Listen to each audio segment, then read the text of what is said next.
মুখ্যমন্ত্রীর চোখে জল আসারই কথা। তৃণমূলের সেকেন্ড ইন কমান্ড অভিষেক বন্দ্যোপাধ্যায়ের চোখেও জল আসার কথা, কারণ হিসেব মিলছে না।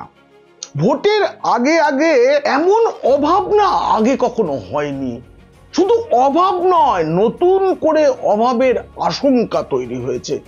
এবার যে কি করে কি সামাল দেওয়া যাবে সেটাই চিন্তা।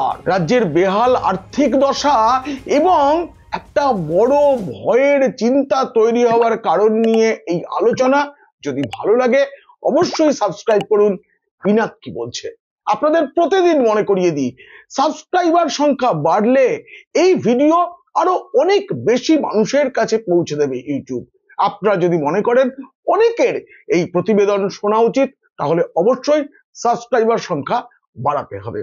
এখন কেন রাজ্যের শাসক দল তথা নবান্নের চোখে জল আসার অবস্থা, সেটা জানতে দেখুন এবং শুনুন পিনাক কি বলছে। বন্ধুরা, এই যে আয়ের থেকে ব্যয় বেশি, এটা এই রাজ্যের অনেক দিনের রোগ। এ সমস্যা আছে, কিন্তু সামনে যে ভোট কেনার উৎসব, 2026 সাল পড়লেই বিধানসভা ভোট, কিছুতেই হিসেব মিলছে না। তার আগে মনে পড়ছে না সেই ধন্যী মেয়ে সিনেমায় হেমন্ত মুখোপাধ্যায়ের একটা গান, ওই গানটা একটুখানি আমি বদলে নিয়েছি। এ ব্যথা কি যে ব্যথা বোঝে কি আনজনে, সজনী আমি বুঝি মরেছি ধনে প্রাণে। একেবারে তাই অবস্থা। আসলে যে আর্থিক পরিকল্পনা নিয়ে এই চলতি অর্থবর্ষে রাজ্য সরকার পথ চলা শুরু করেছিল, তার অনেক কিছুই অদল বদল হয়ে গিয়েছে বছরটা এগিয়ে যেতে। এখন নতুন সমস্যা তৈরি হয়েছে জিএসটির হার সংশোধনের পরে। এখনো 6 মাস বাকি রয়েছে এই অর্থবর্ষের, তাতে রাজ্যের আয় আরো কমার আশঙ্কা তৈরি হয়েছে। সাধারণ মানুষের সুবিধা হবে, কিন্তু রাজ্যের আয় তাতে কমবে। এবং এই ভোটের বছরে খরচও বাড়বে, কারণ প্রত্যেক ভোটারকে খুশি করার জন্য কিছু না কিছু প্রতিবার করেন আমাদের গর্বের মুখ্যমন্ত্রী, সততার প্রতীক মমতা বন্দ্যোপাধ্যায়। কিন্তু এই পরিস্থিতি কিভাবে সামাল দেওয়া যাবে সেটা না খুব চিন্তা। শুধু পিসি ভাইপোর নয়, দলের নেতাদের নয়, নবান্নের কর্তাদেরও মাথা ব্যথার কারণ হয়েছে। প্যারাসিটামল 650 খেয়েও সেই মাথা ব্যথা কমানো যাচ্ছে না, কারণ ভোটের আগে প্রতি ভোটারকেই তো খুশি করতে কিছু দিতে হবে। দলের কর্মী নেতারা যাতে টাকা পায়, তার জন্য ইতিমধ্যেই আমার পাড়া আমার সমাধান কর্মসূচি শুরু হয়েছে, তার টাকার যোগান। এই পুজোর মাসেই তো এই এখনই সবুজ সাথীর সাইকেল বিলি শুরু হয়েছে, তারপরে ট্যাব কেনার টাকা তো রাজ্য সরকারকে দিতে হয়। যদিও এবছর আর ওই গতবারের মতো একাদশ দ্বাদশ 2 শ্রেণীর পড়ুয়াদের দেওয়া হচ্ছে না, শুধু একাদশ শ্রেণীর ছাত্রছাত্রীদের 10,000 টাকা করে নগদ দেওয়া শুরু হয়েছে। কিন্তু রাজ্যের চিন্তা এবং উদ্বেগ অন্য একটা কারণে বাড়ছে। সততার প্রতীক মুখ্যমন্ত্রী সারা বছরই দান ধ্যান খয়রাতি খেলা মেলায় খরচ করতে ভালোবাসেন, ঠিক একই ভাবে তিনি ভালোবাসেন রাজ্যের প্রতিটি মানুষকে তার তৈরি কোনো না কোনো প্রকল্পের আন্ডারে রাখতে। আন্ডারে এই শব্দটা দেখবেন মুখ্যমন্ত্রী খুব ব্যবহার করেন। সবাইকে আমি জন্ম থেকে মৃত্যু কোনো না কোনো প্রকল্পের আন্ডারে রেখেছি, রাজ্যের মেয়েদের কন্যাশ্রী রূপশ্রীর আন্ডারে রেখেছি। কিন্তু আন্ডারে রাখতে গেলে তো খরচা আছে, একটা কিন্তু এসে গিয়েছে, আর তাতেই তো চোখে জল। অতীতে জিএসটি নিয়ে কেন্দ্রীয় সরকারের নিন্দা করতে মমতা বন্দ্যোপাধ্যায় কম কথা বলেননি, প্রচুর নিন্দা করেছেন। যদিও একটা জিনিস মনে রাখা দরকার, কেন্দ্রের একার সিদ্ধান্তে জিএসটির হার বা কোন পণ্যে কত জিএসটি বসবে তা ঠিক হয় না। এটার জন্য যে জিএসটি কাউন্সিল, তাতে দেশের সব রাজ্যের প্রতিনিধিত্ব থাকে। তবু বাংলার দিদি একবার মারাত্মক কান্নাকাটি করেছিলেন, মনে আছে? মাথার চুলেও জিএসটি, পাউডারেও জিএসটি, স্নোতেও জিএসটি। এখানে থামেননি। এই যে মাথার চুল, স্নো, ক্রিম এসব বলে তিনি হাততালি কুড়িয়েছিলেন। তার সঙ্গে আরেকটা মারাত্মক অভিযোগ করেছিলেন, যেটা আসলে ডাহা মিথ্যে কথা। হাততালি পাওয়ার লোভে সততার প্রতীক মুখ্যমন্ত্রী মমতা বন্দ্যোপাধ্যায় কি বলেছিলেন একবার শুনুন। মরে গেলে কত জিএসটি, আর মৃতদের খাট কিনতে গেলে কত জিএসটি। এত কিছু শুনলেন তো। এবার আমাদের এই মুখ্যমন্ত্রীর দুটো সমাজ মাধ্যমে দুটো পোস্ট, ফেসবুক টুইটার দুটোতেই মনে হয় ছিল, সে দুটো পোস্ট আমি আপনাদের একটু দেখাবো। গত 6 এপ্রিল প্রথমটি, আর দ্বিতীয়টি দেখুন গত 5 অগস্ট। এই দুটোতেই রাজ্যে জিএসটি বাবদ আয় বেড়েছে বলে তিনি খুব খুব আনন্দ প্রকাশ করেছিলেন। তিনি যে কত খুশি সেটা লিখেছিলেন। তাহলে এই যে মরে গেলে মরার উপরেও নাকি জিএসটি, সেটারও তো আপনি ভাগ পান নাকি? মরার খাটের উপরেও তিনি তো সেসব বলছিলেন। কি যে বলেন না তিনি। আসলে এই সম্প্রতি সাধারণ মানুষের সুবিধা করে দিতে ব্যক্তিগত বীমা মানে স্বাস্থ্য বীমা, জীবন বীমা সব থেকে জিএসটি তুলে নেওয়া হয়েছে। এরপরে কি হলো, তৃণমূলের চারানা আটানা এইসব নেতারা বলতে শুরু করলেন যে আমাদের দিদি মমতা বন্দ্যোপাধ্যায় যে দাবি করেছিলেন যে বিমার ওপর থেকে জিএসটি তুলে নেওয়া হোক, তাই তো কেন্দ্র তুলে নিতে বাধ্য হলো। খুব ভালো কথা, খুব ভালো কথা। কিন্তু তারা বুঝতে পারছেন না এই যে বিমার ওপর থেকে জিএসটি উঠে গেছে তাতে আমার আপনার সুবিধা হয়েছে, কিন্তু দলের চারানা আটানার নেতারা জানেন না দিদির চোখে জল এসেছে। আমি বলবো কেন মমতা দিদির চোখে জল এসেছে। এই যে নবান্নের কাগজ বলছে যে বিমায় জিএসটি উঠে যাওয়ায় রাজ্যের রাজস্ব আয় প্রায় 1000 কোটি টাকা কমে যাবে। এছাড়াও যেসব নিত্য প্রয়োজনীয় জিনিসের জিএসটি 28% থেকে 18% হয়েছে, তার জন্য রাজ্যের আয় কমবে 1500 কোটি টাকার মতো। এরপরে 12% থেকে 5% হয়েছে অনেক কিছুর জিএসটি, তার ফলেও রাজ্যের লোকসান 1500 কোটি। অর্থ দপ্তরের কর্তারা বলছেন সব মিলিয়ে অনেক টাকা, বেশ বড় পরিমাণের টাকার রাজস্ব হারাতে পারে রাজ্য। যদিও তারা এটা স্বীকার করছেন না যে সেস এবং অন্যান্য করের ভাগ হিসেবে কেন্দ্রীয় সরকার অনেকটাই টাকা দেবে, প্রতি বছরই দেয়, এবারও দেবে, কিন্তু সেটা প্রকাশ্যে বলা যাবে না। বললে দিদি মানে আমাদের সততার প্রতীক মুখ্যমন্ত্রী মমতা বন্দ্যোপাধ্যায় এবং তার ভ্রাতুষ্পুত্র তৃণমূল নামক আঞ্চলিক দলের সর্বভারতীয় সাধারণ সম্পাদক অভিষেক বন্দ্যোপাধ্যায় রেগে যাবেন। কারণ তারা তো তখন আর এই কেন্দ্রের বঞ্চনা এই কান্নাটা শোনাতে পারবেন না রাজ্যবাসীকে। তবে আমি সেটা হতে দেব না। আমি আজ ফাঁস করে দেবো কেন্দ্রের থেকে বছরে কত কত টাকা রাজ্য সরকার পায়। এটা নবান্নের কাগজ, সেটা দেখে আমি বলে দেবো আপনাদের যে কেন্দ্রের থেকে কত টাকা পায়। জিএসটি কমে গেছে, এর ফলে রাজ্যের মানুষের বীমা করার প্রবণতা বাড়বে, ঠিক তাতে তো কোনো লাভ নেই, কিন্তু অন্যান্য জিনিসের যে দাম কমবে তার ফলে ক্রেতাদের চাহিদা বাড়বে, তার ফলেও কিন্তু রাজ্যের আয় বাড়বে। সেই হিসাবটা এখন দেখানো হচ্ছে না। কিন্তু এই যে বলা হচ্ছে না যে রাজ্যের তো আয় বাড়ানোর কোনো উপায় নেই, কে বলেছে? প্রতি বছর আবগারি খাতে রাজস্ব আয় বাড়ানো হচ্ছে। এবছরের টার্গেট 22,500 কোটি টাকা। তৃণমূল যাই বলুক, আমি আগেই বলেছি আবার বলছি, রাজ্যকে কেন্দ্র জিএসটি বাবদ প্রতি বছর কত টাকা দেয় সেটা আমি বলবো। তার আগে একটুখানি জানা দরকার এই রাজ্যের বেহাল দশাটা ঠিক কেমন। দেখুন 2024-25 অর্থবর্ষে জিএসটি বাবদ প্রায় 47,336 কোটি টাকা আয়ের আশা করেছিল রাজ্য, কিন্তু শেষ পর্যন্ত আশা মেটেনি। তাতে দেখা যায় সংশোধিত হিসেব অনুযায়ী লক্ষ্যমাত্রা থেকে 1464 কোটি বা 3.09% আয় কমেছে। এবছরের প্রত্যাশা 49,771 কোটি টাকা, কিন্তু এই যে জিএসটি রদবদল হয়েছে, বিমায় উঠে গেছে, তার ফলে এবছরেও কিন্তু রাজ্য লক্ষ্য পূরণ করতে পারবে না। এবছর সংশোধিত যে আয় সেটা অনেকটা কমবে।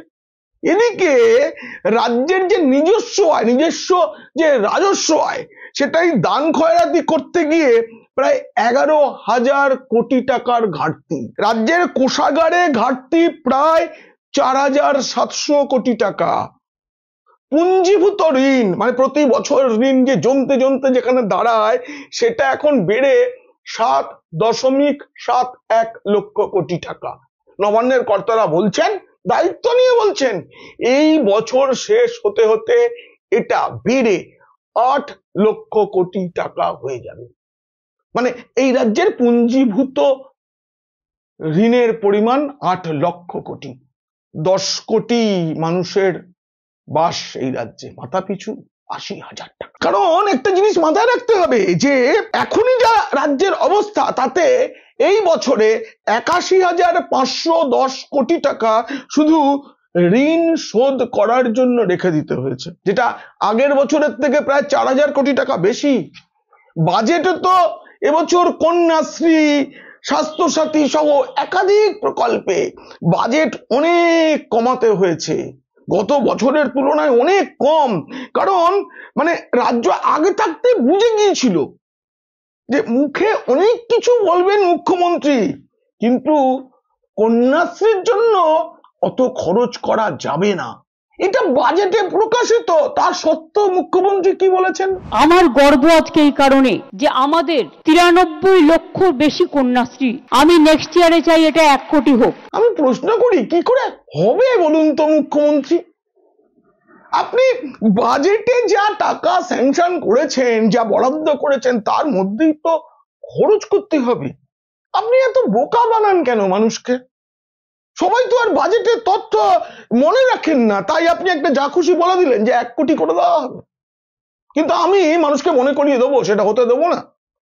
কিভাবে কন্যাশ্রীর টাকা এই রাজ্য সরকার কমিয়েছে আপনারা দেখুন। আমি বাজেটের বই নিয়ে বসেছি। 2023-24 অর্থবর্ষে বরাদ্দ ছিল 1,550 কোটি টাকা। পরের অর্থবর্ষ 24-25 সেখানে কন্যাশ্রীর জন্য বরাদ্দ কমে দাঁড়ালো 1,374 কোটি টাকা। তারপরের বছর মানে শেষ যে অর্থবর্ষ, মানে যেটার বাজেট পেশ হয়েছে, বছরটা চলছে 25-26, অর্ধেক করে দেওয়া হয়েছে কন্যাশ্রীর বাজেট, মাত্র 803 কোটি টাকা। এবার বন্ধুরা, ওই দিন মুখ্যমন্ত্রী কন্যাশ্রী দিবসের অনুষ্ঠানে কন্যাশ্রীদের সামনে, স্কুল শিক্ষিকা তাদের সামনে তিনি বললেন, হাততালিও পেলেন, 1 কোটি টার্গেট দিলাম।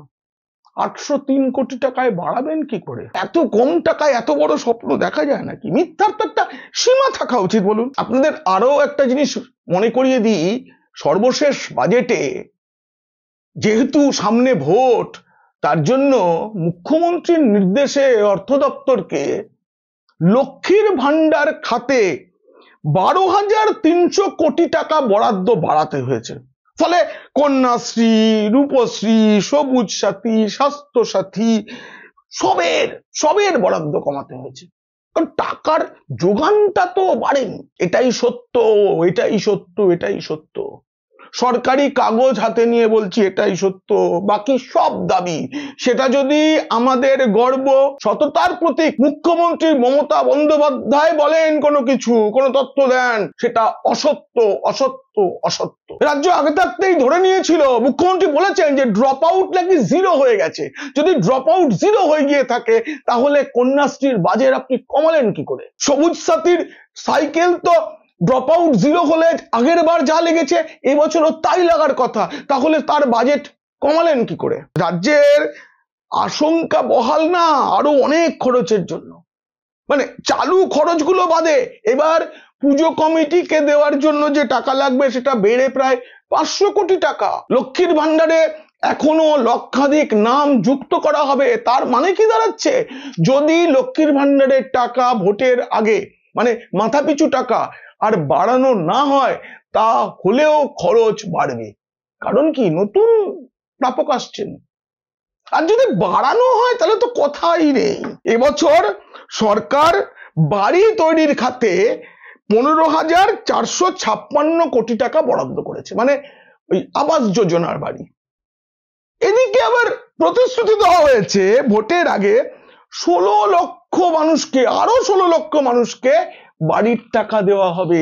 তাহলে সেই প্রতিশ্রুতি যদি রাখতে হয় 19,200 কোটি টাকা খরচ বাড়বে। কোথা থেকে রাখবে? টাকাটা তো সরিয়ে রাখতে হয়। আমরা তো সংসার চালাই, আমরা তো জানি। কোথা থেকে আসবে বলুন তো টাকা? 2017 জিএসটি হয়েছে। জিএসটি হওয়ার পর এখনো পর্যন্ত প্রায় 2,60,000 কোটি টাকা বাংলা থেকে নিয়ে গেছে। এই অর্থবর্ষ আমি ধরছি না, এই অর্থবর্ষ ছেড়ে। আর এই অর্থবর্ষ যদি ধরি তাহলে প্রায় 3,20,000 কোটি টাকা হবে। ইনকাম ট্যাক্সের নামে প্রতি বছর 60,000 70,000 কোটি টাকা নিয়ে যাওয়া হয়। আপনি 9 বছর 60,000 কোটি টাকা দিয়ে যদি গুণ করেন তাহলে কত হয়? 5.5 লক্ষ কোটি। 5.5 লক্ষ কোটি টাকা। শ্রী শ্রী অভিষেক বন্দ্যোপাধ্যায়ের অঙ্কটা শুনলে না মনে হবে, ইস, কেন্দ্রীয় সরকারটা না একটা কসাই, না ড্রাকুলা, বাংলার সরকারের পুরো রক্ত চুষে খাচ্ছে। কিন্তু বাস্তবটা কি তাই? আপনাদের সঙ্গে আমি অভিষেক বাবুকেও জানাই, জিএসটির দুটো ভাগ থাকে। একটা সিজিএসটি, সেটা কেন্দ্রের ভাগ, একটা এসজিএসটি, সেটা রাজ্যের ভাগ। কোনো কিছুতে যদি আমরা 18% যদি জিএসটি দিই, তারা 9% পায় কেন্দ্র, 9% পায় রাজ্য সরাসরি। আচ্ছা, কেন্দ্র তাহলে টাকাটা কোথা থেকে তুলে নিয়ে গেল? পুরো তো অর্ধেক অর্ধেক ভাগ হয়। আরেকটা আছে, আরেকটা হচ্ছে আইজিএসটি, এটা হচ্ছে ইন্টিগ্রেটেড জিএসটি। সেটা হচ্ছে কি, ধরুন অন্য কোন রাজ্য এবং পশ্চিমবঙ্গ এই দুয়ের মধ্যে ক্রয় বিক্রয় হলো, এক্ষেত্রে নিয়মটা হচ্ছে যে রাজ্যে ক্রেতা সেই রাজ্য আইজিএসটির টাকা পায়, মানে ভাগ পায়। এই টাকাটা কিন্তু প্রথমে কেন্দ্রের কাছে জমা হয়, কেন্দ্র এরপরে সেই টাকার ভাগটা দেয়। অভিষেক বাবুরা বলছিলেন না যে এই রাজ্যের মানুষের আয়কর বাবদ টাকাটাও নিয়ে চলে যাচ্ছে কেন্দ্রীয় সরকার। আপনাদের আমি একটা হিসেব বলছি, অভিষেক বাবুও সেটা শুনে নেবেন। কংগ্রেস জামানায় 80-র দশকে আমরা যে আয়কর দিই তার মাত্র 20% পেত রাজ্য সরকার। এখন সেটা বাড়তে বাড়তে 41% হয়েছে, দ্বিগুণের বেশি। অভিষেক বাবুর মুখে কি এগুলো মানায় যে রাজ্য থেকে কেন্দ্র টাকা তুলে নিয়ে চলে যাচ্ছে? প্রতিটি ক্ষেত্রে কেন্দ্র যে নানা প্রকল্পের জন্য টাকা দিচ্ছে, সেই টাকাটা আসবে কোথা থেকে? কেন্দ্রকে তো কোনো না কোনো রাজ্য থেকেই আয় করতে হয়। এদিকে জিএসটি বাবদ আয়ের অর্ধেক দেয়, আইজিএসটির ভাগ দেয়, এর পরেও রাজ্যের মানুষ যে আয়কর দেন, এছাড়াও অন্যান্য সেস ইত্যাদি সবকিছুর 41% রাজ্য সরকার পায়। অভিষেক বাবুর মুখে এগুলো মানায় না। হতে পারে দলটা আঞ্চলিক, কিন্তু তিনি তো সর্বভারতীয় সাধারণ সম্পাদক, আবার লোকসভায় তিনি এখন দলের নেতা, তাকে তো সঠিক তথ্যটা জানতে হবে। বলুন, এই অভিষেক বাবুর জন্য আমি আর একটা কথাও বলবো, এই 2024-25 অর্থবর্ষে রাজ্য মানে পশ্চিমবঙ্গ, আমাদের বাংলা, কেন্দ্রের থেকে মোট 96,812.42 কোটি টাকা পেয়েছে। এটা শুধু কিন্তু করের ভাগ। 96,812.42 কোটি টাকা পেয়েছে 2024-25 অর্থবর্ষে। আর যে অর্থবর্ষটা চলছে সেই অর্থবর্ষে এই রাজ্য পাবে 1,07,010.47 কোটি টাকা। আরেকবার বলে দিই, এই বছর চলতি অর্থবর্ষে কেন্দ্রের থেকে এই রাজ্যের পাওয়ার কথা 1,07,010.47 কোটি টাকা। আমি অভিষেক বাবুকে অনুরোধ করব, এবং তৃণমূলের অন্য কেউ যদি থাকেন তাদের অনুরোধ করব যে নবান্নে গিয়ে ফাইল দেখে হিসেবটা একবার মিলিয়ে নেবেন, জানেন। কারণ আমি না তথ্য নিয়ে কথা বলছি। এই প্রতিবেদন কেমন লাগলো জানিয়ে অবশ্যই কমেন্ট করবেন, আর ভালো লাগলে বন্ধুদের, খারাপ লাগলে শত্রুদের শেয়ার করবেন।